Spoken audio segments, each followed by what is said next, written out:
Isso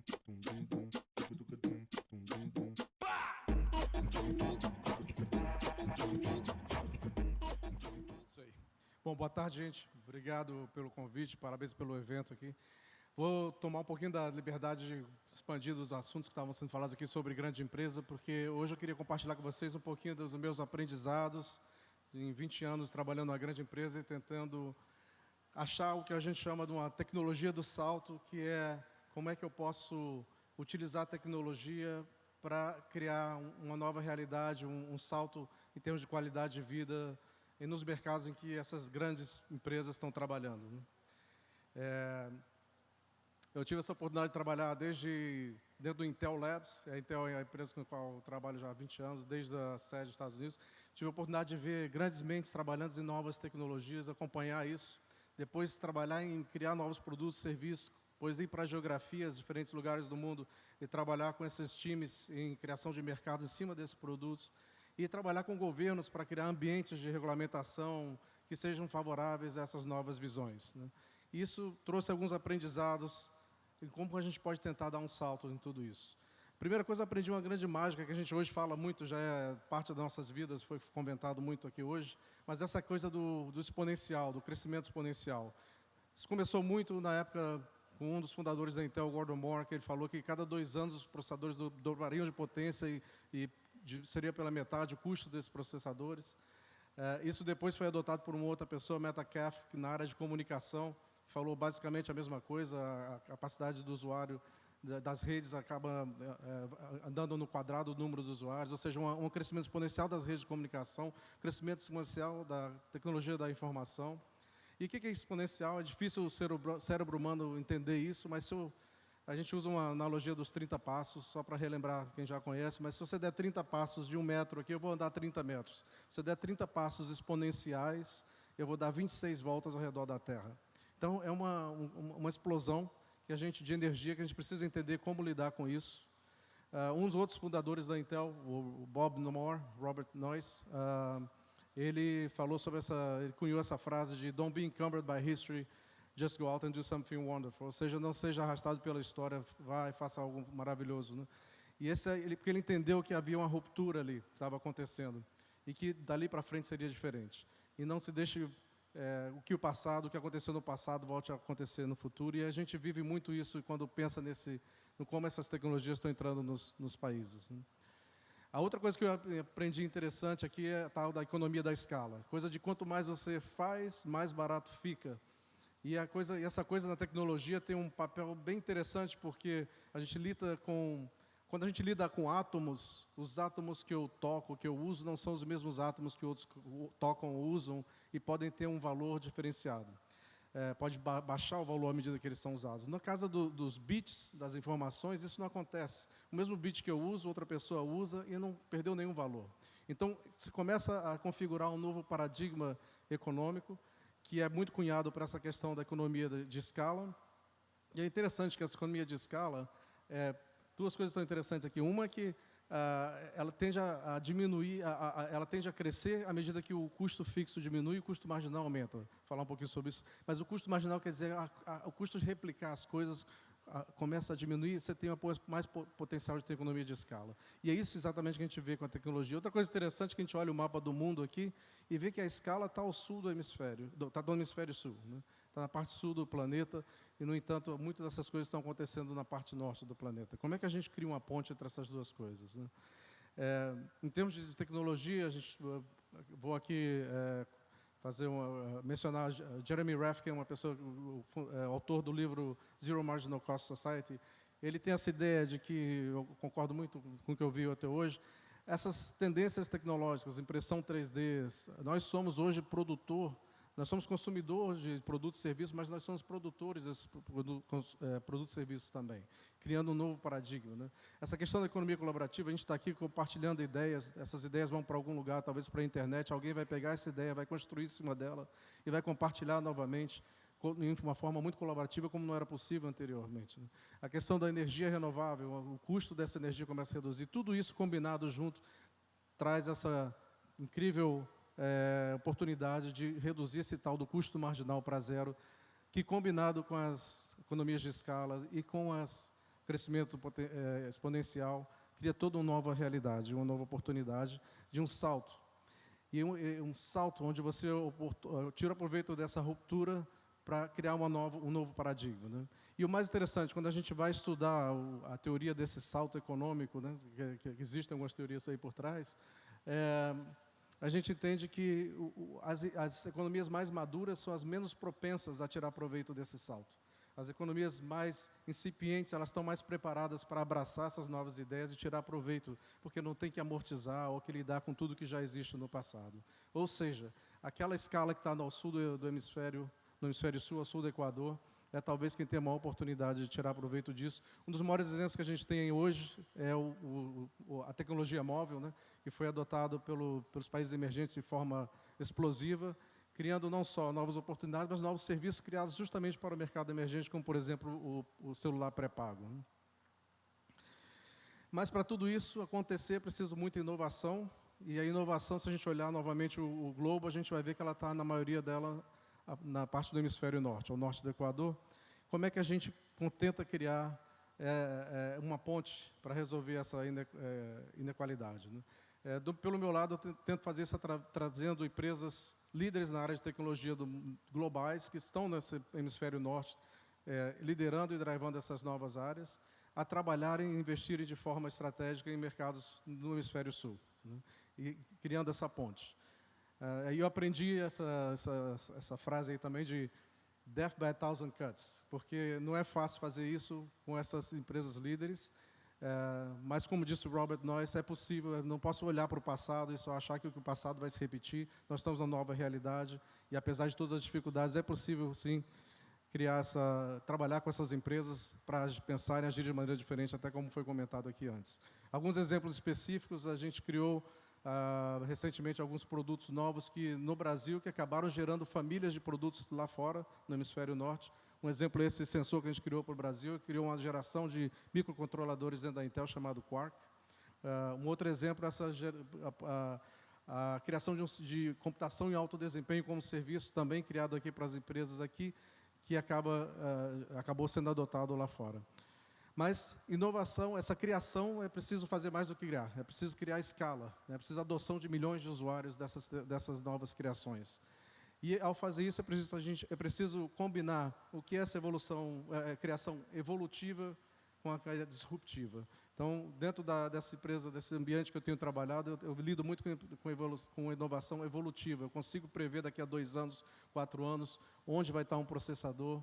Eu consigo entender alguns dispositivos que nós vamos criar daqui a 3, 4, 5 anos.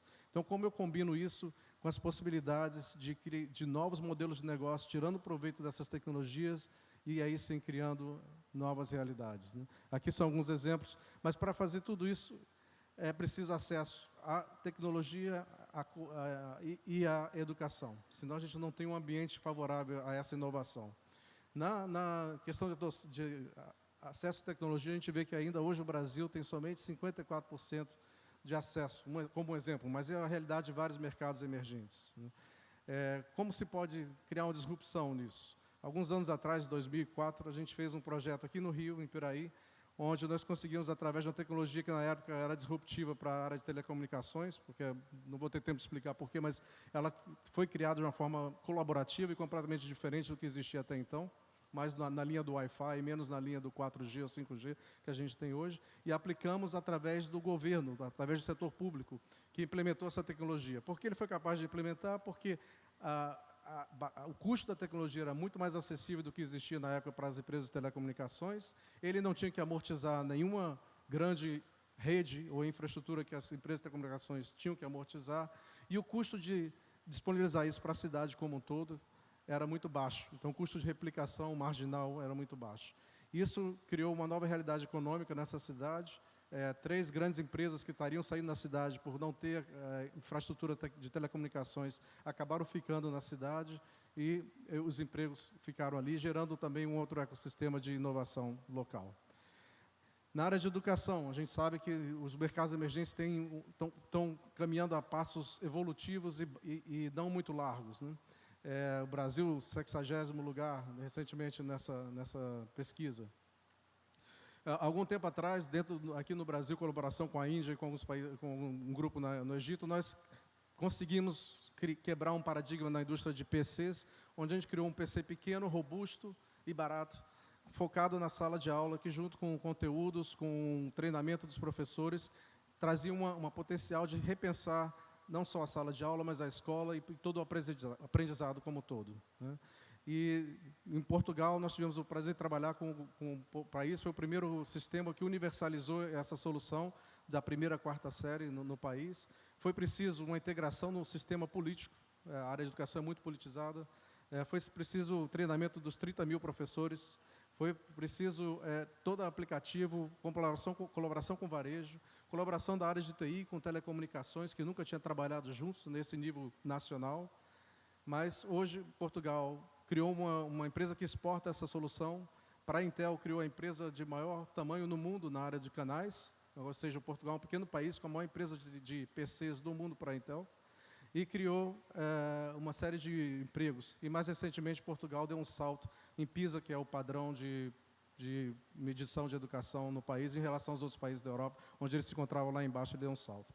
Quer dizer, é possível fazer essa ruptura, é possível fazer essa disrupção. Na área de acesso, a gente vê que os mercados emergentes tendem a ser mais fechados, as tecnologias tendem a ser mais caras, o Brasil tem o iPhone mais caro do mundo, e se não houver acesso, não vai haver essa possibilidade. Nós temos agora, estamos passando agora pela transição da TV digital. A TV digital, a TV é a tecnologia que chega em 100% dos lares no Brasil e em vários mercados emergentes. E essa transição para a TV digital significa que a TV não é mais só áudio e vídeo, mas é dados também. É uma possibilidade de conectar todos esses lares instantaneamente, sem maiores investimentos. E o maior impacto disso são em países da Ásia e América Latina, justamente aqueles países ao sul do Equador que a gente está tanto tentando endereçar. Nós tivemos um programa de um piloto de um bairro inteligente aqui no Rio também, buscando entender como essa tecnologia, como conectar as casas através da televisão digital e com isso criar novos serviços e uma nova realidade econômica nesses bairros. Estamos trabalhando para trazer um produto especificamente novo para essa oportunidade, tentando empurrar essa visão. A gente sabe que o mundo todo está se tornando digitalizado, seja seus vídeos, suas músicas, ou seja mesmo a mesa do bar que tem uma representação digital para que você possa reservá-la, o apartamento que tem uma representação digital para a gente alugar, e ao mesmo tempo tudo isso se tornando inteligente. Isso é a coisa que aquela palavra que é moda hoje na área de tecnologia, que é a internet das coisas. Mas essa internet das coisas, essas coisas já estão mais conectadas do que as pessoas desde 2010, já existem mais máquinas conectadas do que seres humanos, né? E quando a gente olha o que significa, é uma oportunidade desse novo paradigma econômico que nós estávamos falando. O problema é que quando a gente olha onde estão essas coisas estão novamente ao norte do Equador, e, no entanto, como a gente viu lá atrás, as pessoas estão ao sul do Equador. Então, como criar uma ponte para a gente tentar equalizar um pouco mais esse mundo e tirar proveito desse novo paradigma econômico? Algumas ideias aqui, o Brasil, uma ideia no Brasil especificamente, nós temos a oportunidade de criar um dos maiores o maior laboratório de internet das coisas do mundo. Nós temos um projeto brasileiro de emplacamento eletrônico de veículos, onde se criou um padrão para conectar todos os veículos no Brasil. Até a Intel, meu trabalho com a Intel, a gente criou uma tecnologia alguns anos atrás, 5 anos atrás, que viabilizou essa tecnologia abaixo de $5, hoje já está abaixo de $1 para cada carro, mostrou que tinha potencial econômico, de performance, ou seja, a visão estava correta. Falta vontade política, ela não aconteceu ainda, mas é uma lei no Brasil, e se acontecesse, criaria, com 86 milhões de veículos no Brasil, o maior laboratório de internet das coisas do mundo, com as dificuldades de endereçar as questões brasileiras da Amazônia até o Rio Grande do Sul, que em termos de meio ambiente, em termos sociais, antropológicos, etc., é um ótimo laboratório. Fizemos também um posto conceito aqui com os líderes locais, no caso aqui no Brasil com a Petrobras, para criar um conceito de como se poderia criar novos serviços baseado nessa nova realidade tecnológica de carros conectados. Então, criamos há uns 4 anos atrás um posto conceito com a Petrobras aqui, onde o carro era reconhecido, o motorista era reconhecido, o motorista pagava com o seu próprio carro, serviços customizados eram lhe oferecidos. E o que acontece hoje, alguns anos depois, é que todas as redes do Brasil, hoje de postos de gasolina, têm uma solução desse tipo, mas mais interessante ainda, um dos provedores com o qual nós trabalhamos foi comprado pela maior empresa dessa área nos Estados Unidos e agora está exportando esse serviço para a Europa. Ou seja, é possível criar não só essa nova realidade para mercados emergentes, mas também aqui se criar serviços para mercados maduros. Novamente, o mercado emergente como um grande laboratório, uma grande oportunidade de disrupção. Mas para que isso aconteça, é preciso, como eu falei, vontade política para alguns desses projetos acontecerem. Trabalhando aqui com algumas indústrias, grupos da indústria, como a Brascom, nós temos trabalhado com o BNDES para tentar criar um estudo, nós trabalhamos para criar uma oferta de financiamento de estudo para a proposta de criação de uma política nacional, que acabou de ser ganho pela McKinsey e pela Fundação CPQD, para a proposta de uma política nacional de internet das coisas para o Brasil.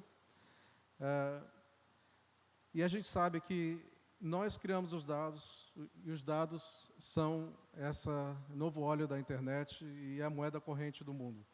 Então, nós temos que escolher como nós vamos usar esses dados, como nós vamos tirar proveito de tudo isso.